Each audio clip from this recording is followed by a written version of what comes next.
നമസ്കാരം. നമുക്കറിയാം, ഈ കാലത്ത് സാധാരണക്കാരനായ ഒരാൾ അല്പം ക്യാഷ് കൂടുതൽ ചെലവഴിച്ചാൽ പലരും ചോദിക്കുന്ന ചോദ്യം, നിനക്ക് നിധി വല്ലതും കിട്ടിയോ, അല്ലെങ്കിൽ വല്ല ലോട്ടറിയും അടിച്ചോ എന്നാണ്. ദിവസവേതനത്തിൽ പണിയെടുക്കുന്ന ആൾ തുടങ്ങി സമൂഹത്തിലെ ഏറ്റവും ഉന്നതിയിൽ ജീവിക്കുന്ന ആൾ വരെ ആർക്ക് വേണമെങ്കിലും ഒരു ടിക്കറ്റ് എടുത്താൽ കോടീശ്വരൻ ആകാനുള്ള ഒരു വാതിൽ ലഭിക്കുന്നു. ലോട്ടറി ടിക്കറ്റ് എടുക്കുന്നവർ സാധാരണ പറയാറുള്ളത് പോലെ ഭാഗ്യം ആരുടെ ഒപ്പമാണോ അവർക്ക് മുമ്പിൽ ആ വാതിൽ മലർക്കെ തുറക്കപ്പെടുന്നു. ഇങ്ങനെ ഒറ്റ ദിവസം കൊണ്ട് ഏതൊരു വ്യക്തിയും കോടീശ്വരനായി മാറുന്നു. ഇനി കാര്യങ്ങൾ ഇങ്ങനെയൊക്കെ ആണെങ്കിലും ലോട്ടറി അടിച്ചവർ ആരെങ്കിലും രക്ഷപ്പെട്ടിട്ടുണ്ടോ? രക്ഷപ്പെട്ട ആരെങ്കിലും നിങ്ങൾക്ക് പരിചയമുണ്ടോ? പലരും അറിഞ്ഞിരിക്കാൻ വഴി ലോട്ടറി അടിച്ചവർ ക്ലച്ച് പിടിച്ചിട്ടില്ല എന്ന വാർത്തയാവും.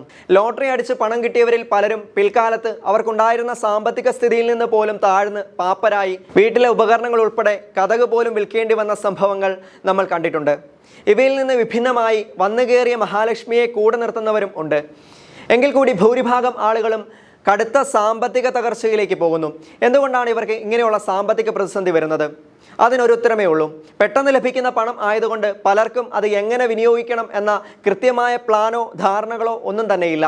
ഉദാഹരണത്തിന് 12 കോടി ലോട്ടറി അടിച്ച ഒരു വ്യക്തിക്ക് ഏജന്റിന് കൊടുക്കേണ്ട കമ്മീഷൻ തുകയും കേരള സർക്കാരിന് കൊടുക്കേണ്ട ടാക്സും കഴിഞ്ഞ് ഏകദേശം 7 കോടി രൂപയ്ക്കടുത്ത് കിട്ടും. ഇതുകൂടാതെ IT ഫയൽ ചെയ്യുമ്പോൾ കേന്ദ്ര സർക്കാരിന് കൊടുക്കേണ്ട ടാക്സ് വേറെ. ഇനി അത് അടച്ചില്ലെങ്കിൽ 1% വെച്ച് മാസം പലിശ വരും. സാധാരണക്കാരന് ലോട്ടറി അടിച്ചാൽ അവൻ്റെ കയ്യിൽ നിന്നും ആനുകൂല്യം പറ്റാൻ ബന്ധുക്കളുടെയും നാട്ടുകാരുടെയും പിരിവുകാരുടെയും ബഹളമാണ്. ഇനി അവൻ സഹായിച്ചാലും ഇല്ലെങ്കിലും അവൻ മറ്റുള്ളവരുടെ കണ്ണിൽ പിശുക്കനും ദുഷ്ടനും ക്രൂരനുമൊക്കെയായി മാറും.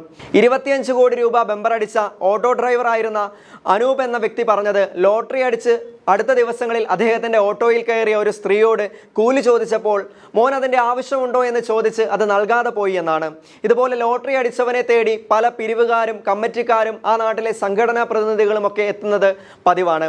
ഇവിടെയെല്ലാം ഒരു പരിധി വിട്ട് സഹായിക്കുന്നവരായിരിക്കും അവസാനം കുഴിയിൽ ചെന്ന് വീഴുക. വ്യക്തമായ സാമ്പത്തിക ഉപദേശം തേടാതെയോ പ്ലാനിങ്ങുകൾ നടത്താതെയോ കിട്ടിയ പണം ചെലവഴിക്കുന്ന ഓരോ ഭാഗ്യശാലിക്കും കൊടുക്കേണ്ടി വരുന്ന വില വളരെ വലുതായിരിക്കുമെന്നതിൽ യാതൊരു തർക്കവുമില്ല. നന്നായി ആലോചനകൾ നടത്തി ഒരു ബാങ്കിനെ സമീപിച്ച് അവർ വഴി കാര്യങ്ങൾ നീക്കുന്നതായിരിക്കും എപ്പോഴും നല്ലത്. ഇങ്ങനെ കാര്യങ്ങൾ ചെയ്യുമ്പോഴും വ്യക്തമായ സാമ്പത്തിക ഉപദേശങ്ങൾ സ്വീകരിക്കുന്നത് കാര്യങ്ങൾ കുറച്ചുകൂടി എളുപ്പത്തിലാക്കും. കഴിഞ്ഞ ദിവസം 12 കോടി ബെമ്പറടിച്ച ആലപ്പുഴ പഴവീട് സ്വദേശി വിശ്വംഭരൻ മാധ്യമങ്ങളുടെ ചോദ്യങ്ങൾക്ക് നൽകിയ രസകരമായ ഒരു മറുപടിയുണ്ട്. പൈസ കൊടുക്കാൻ ആളുണ്ട്,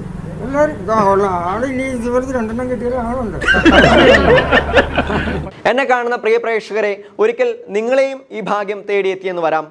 അന്ന് ഈ അറിവ് ഒരു പക്ഷേ നിങ്ങൾക്ക് ഉപകരിച്ചേക്കാം.